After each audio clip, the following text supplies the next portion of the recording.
Hello, welcome to my channel. My name is John Christie, and today we're going to tackle the LeetCode problem 66 plus 1. So this problem is easy and it's a good example of array manipulation. So without further ado, let's get going. So let's just go ahead and read the problem statement. You are given a non-empty array of decimal digits representing a non-negative integer, increment 1 to the integer. The digits are stored such that the most significant digit is at the head of the list, and each element in the array contains a single digit. You may assume the integer does not contain any leading zero, except for the number 0 itself. So we're given an array of digits that represents a non-negative integer, and we need to add 1 to the integer and return the result as an array of digits.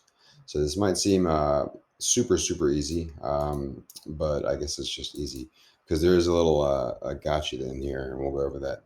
So let's go over the examples given in the problem description.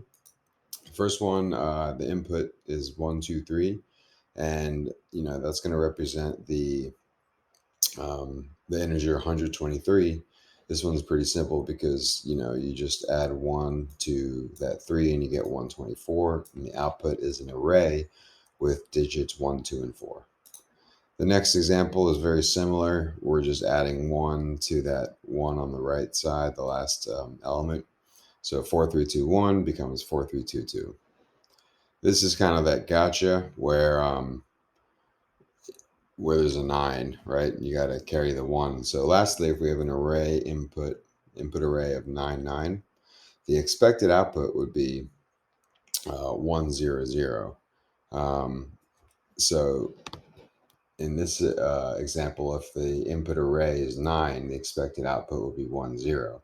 So you got to take into account that the 9 is going to be turn the current element into a 0, but then carry that 1 over. So again, we're going to check that out. Let's check out the constraints. The digits length can be anywhere from 1 to 100. So it's always going to be at least 1 and up to 100. So, and we're not saying the number is 100. We're saying the digits. So, I don't even know, for example, a million is 7 digits, put it that way. 0 through 9 are going to be the elements that are in our array. So basically, we're only using the digits 0 through 9, and the digits does not contain any leading zeros. So let's hop in. First thing we want to do always is some pseudocode. Just kind of take a step back and solve the problem in your own words. The more you do these, the more your own words become very close to what you're actually doing using the lingo that you will actually end up using in the problem. So anyway, let's start by copying the digits array to a new array. All right, and you'll see why we have to do this new array in a second here. Because essentially we're changing, we're manipulating the array. And so we need our own array to mess with. Then we're going to iterate over the digits from right to left, in other words, backwards. So you got to watch your for loop there and make sure the loop condition includes when I equals 0. If the current digit is 9, make it a 0. We discussed that. And then here's the important part. You add 1 to the last digit that is not 9. Exit the loop if no more carrying is needed. And to take care of the gotcha, we have for when the first item is 9, we add a new digit if the most significant digit is 0. So let's go ahead and hop right in. And first of all, copy and paste your pseudocode in the function. At least that's what I like to do because it lets you kind of follow along, knocking out the entire problem in small increments. And that's what this is all about, right? So let's check it out. We got this recording here. And I'm going to just go in and copy the digits array to a new array. So let new digits equal digits. And we're going to use the spread operator to grab all the digits from that array. So next we're going to iterate over the digits from right to left. So for let I see the parenthesis, we'll get back to that. So notice we're letting I equal the length of the array minus 1. This is what you do when you iterate backwards. And we have I is greater than or equal to 0 to include that 0. And notice the minus minus because we're going backwards. All right, fix that. Yeah, there we go. All right, so inside this, we're going to first consider if the current digit is 9, let's make it 0. So let's just get this out of the way because all this this curly bracket is kind of closing us off when most of this pseudocode is within the for loop. So if the current digit is 9, let's make it 0. I'm going to indent that just so we can kind of follow along with the syntax of JavaScript. So again, if it's 9, make it 0. And so that's the new digits of I equals 9. And then we're going to make it 0. Simple enough.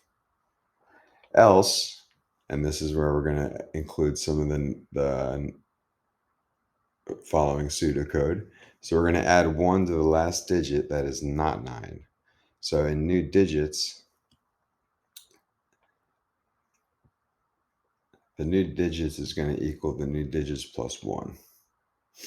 Notice it's not 9 because if it was 9, it would have got caught in the first if statement.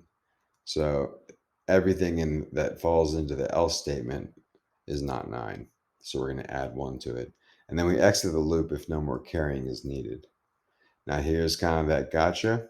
We want to make sure that for when the first item is 9, we add a new digit if the most significant digit is 0. So if new digits of 0 equals 0, then the length, not the length, we're going to basically unshift 1. And that should do it. We're going to return our new digits and let's check it out. Let's see if it works.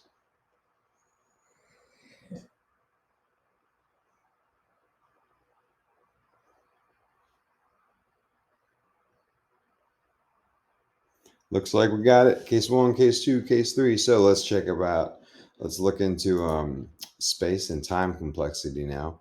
The space complexity is O of 1 because O is the length of the array, which creates the new array of the same length. And the time complexity is also O of 1. Basically, we iterate over the digits once, and the length of the digits that we iterate over is length n. So that's it for this LeetCode problem. I hope you enjoyed this video. I hope it had some value for you. Thanks for watching. Feel free, please do follow on Twitter, LinkedIn, throw some likes my way, and subscribe. And let me know what you think. I'm no guru. I'm just another guy out on YouTube throwing some live coding out there. So follow along. Let me know what you think, and I'll see you next time.